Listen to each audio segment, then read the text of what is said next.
45,000 Americans die by suicide every single year. That figure is double the number who die by homicide. And when you include deaths of despair from drug and alcohol abuse, that number soars to 150,000 a year. We're bombarded by endless media coverage and campaigning on the necessity of gun control to save lives. Yet we never see anywhere near the same amount of attention or alarm when it comes to America's suicide epidemic. Why is that? Could it be because the primary victims of this suicide epidemic are middle-aged, working-class, white men? Could it be that our entire economic system and culture is now set up to be so hostile to this demographic that it's both causing their suicides and then ensuring that any real discussion around understanding or preventing those suicides doesn't take place? Over the last 10 years, the overall suicide rate in the US has increased 30%. White men, who represent 30% of the population, account for 70% of suicides. Looking at suicides by race in America, there's one demographic that sticks out like a sore thumb. Deaths of despair now kill more Americans than those who died during the Vietnam War or at the height of the crack epidemic. The mortality rate for whites with no more than a high school degree is about 30% higher than for blacks,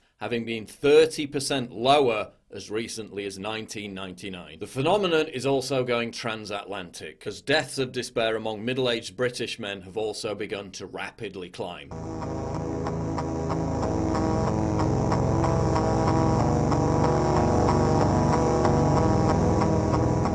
The media and the culture tells us to talk about our feelings, to talk about our depression, to the point of relentless gushing emotional incontinence. But talking about it hasn't achieved anything. There's no stigma around depression. Everyone talks about how depressed they are all the time, and yet depression and suicide rates continue to rise. If you don't address the underlying structural factors that are driving white working class male suicide, talking about your feelings is utterly pointless. Talking is not enough. So what are those factors? Wage stagnation, which directly leads to marriage breakdown. In 2015, a study by the decidedly non-conservative Brookings Institution found that falling male wages caused about a quarter of the decline in marriage rates over the past 35 years. 2 years later, MIT researchers found that when factories close, marriage rates go down and single parenthood becomes more common. Thanks to deindustrialization and globalism, rural areas are emptying out as everyone floods to the big cities. Working class Americans whose very identity, existential foothold, and economic security rested on blue-collar jobs are being left behind. It's getting harder to make the money to provide for your family. What does it mean as a man if you're not able to provide for that family? It just feels like I failed.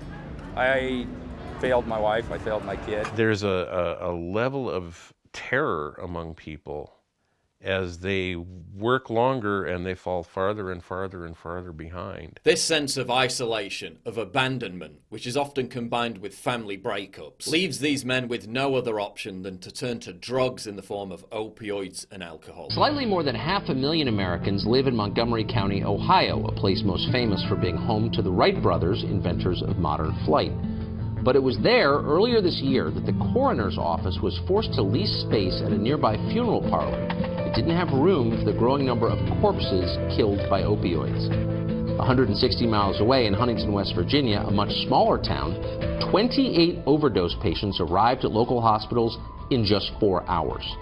Those are just two examples of what constitute the worst drug epidemic in American history. In 2015, opioids accounted for nearly 2/3 of the 52,000 Americans killed by drug overdoses. Every day, they take the lives of 91 more Americans. That's about twice the number of Americans killed per day at the height of the war in Vietnam. This same emptying out of flyover country also leads to the erosion of community structures, churches, unions, social clubs, the pillars of society that middle-aged white men could once rely on, all disintegrating as fast as the manual labour market. The impact of this is also being felt in Europe, where one French farmer commits suicide every 2 days. Globalism and deindustrialization served to hollow out the economic base that supported white working-class Americans, while the wider culture itself sought to kick them while they were down, lecturing them about their privilege and the original sin of being born white. It makes us white middle-aged males feel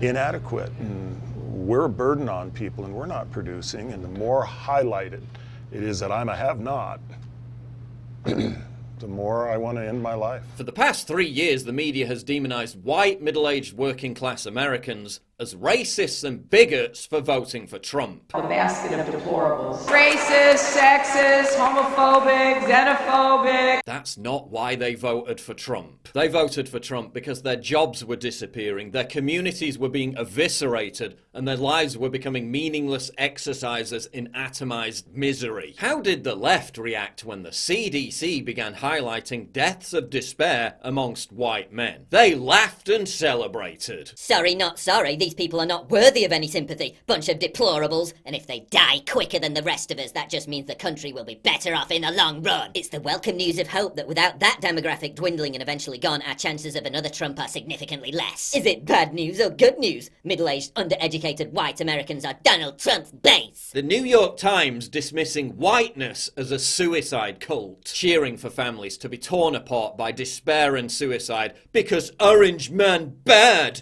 So tolerant, so progressive. But middle-aged white men killing themselves in droves is apparently not enough. To add insult to injury, any one of them who dared raise a whimper of dissent about their hopeless plight was met with a new volley of dismissive scorn. Okay, boomer. Yes, the media appropriated and then weaponized an entire meme simply to further torment a demographic of people who are already blamed for all society's ills. You have to understand that when you say okay boomer, they really hurt. See, the left and the media will tell you that male suicide rates are so chronic because of toxic masculinity and the stigma against talking about your feelings. Yet when any of them actually do try to talk about their feelings, when any of them try to draw attention to the underlying issues driving the suicide epidemic, they're otherized, dismissed, abused, and told to shut up. Okay, boomer. Why do you think middle-aged white working class men are topping themselves in record numbers? Could it be anything to do with you holding them responsible for every historical and contemporary evil under the sun, stealing their economic future and then laughing in their face? Do you think that had anything to do with it?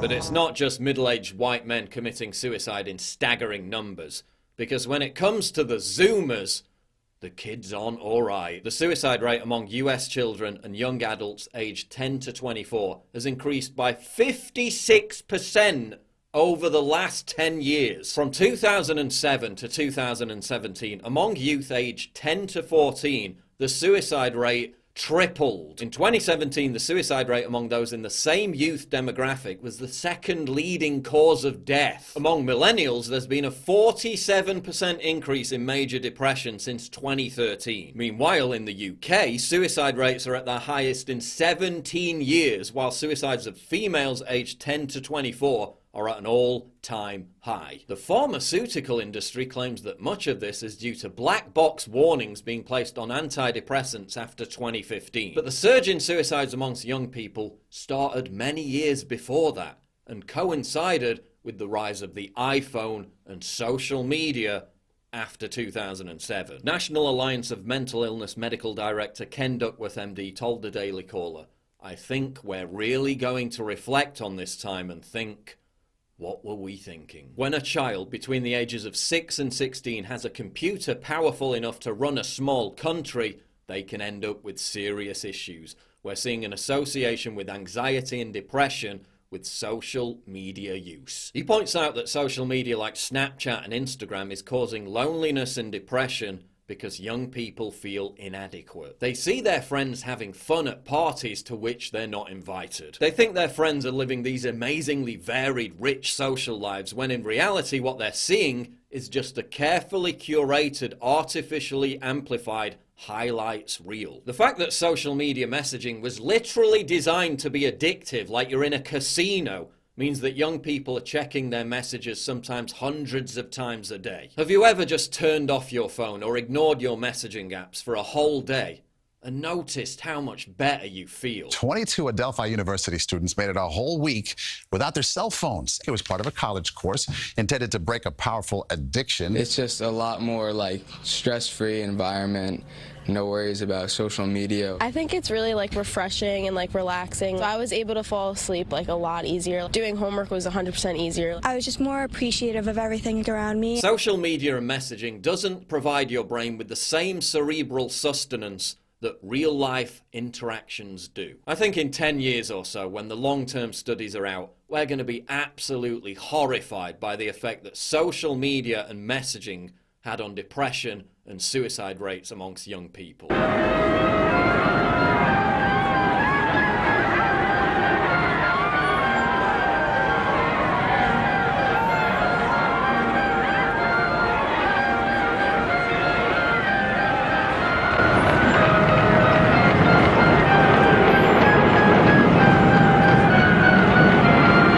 Suicide is obviously a massive overreaction to isolation, but young people make rash decisions because their brains aren't fully formed until the age of 25. According to Substance Abuse and Mental Health Services Administration Senior Press Advisor Christopher Garrett, the fact that the brain is still developing decreases the abilities to problem-solve solutions to such painful situations or to perceive a future beyond the pain. With 47,000 Americans dying of opioid abuse every single year, this also has the knock-on impact of causing deep trauma amongst children after they lose their parents. According to Dr. Diane McIntosh, if you have trauma in your childhood, and one of the most traumatic events is losing a parent, along with physical and sexual abuse, there is no doubt that is going to have an impact on childhood development and increase the risk of depression substantially. The mass media's constant drive to destigmatize depression and suicide may actually be exacerbating the suicide epidemic. Suicide experts say Netflix's 13 Reasons Why, a show about the aftermath of a young girl's suicide,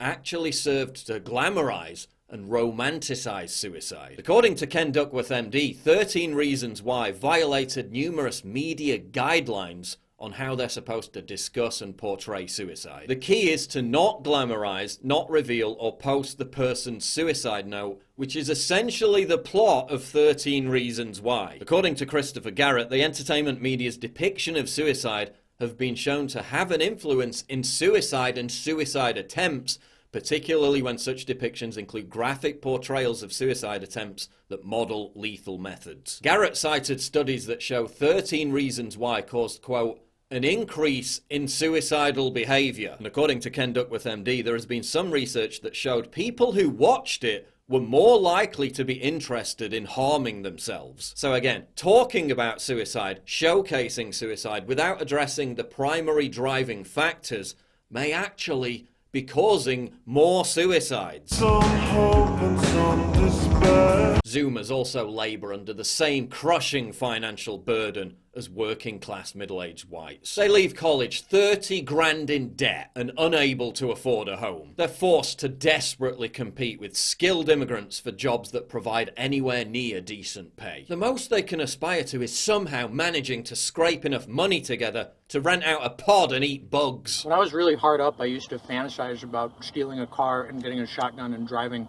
to my hometown and murdering my parents and then dying suicide by cop. We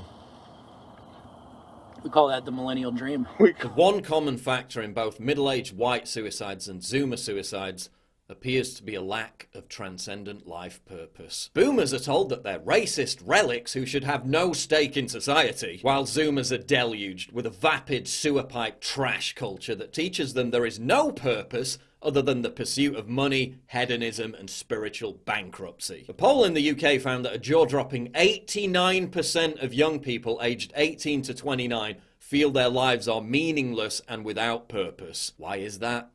Because they're wading in a swamp of anguish and despair, imposed by a culture unfit for human habitation. A culture that never seeks to uplift, to enrich the senses, to fire the mind, but always to drag you down into the insipid bowels of degeneracy. When your heroes are just an endless avalanche of recycled comic book remake characters, when your role models are a perpetual parade of twerking imbeciles, when your icons are a monotonous march of inauthentic NPC drones with everything to risk but nothing to say, who wouldn't want to kill themselves?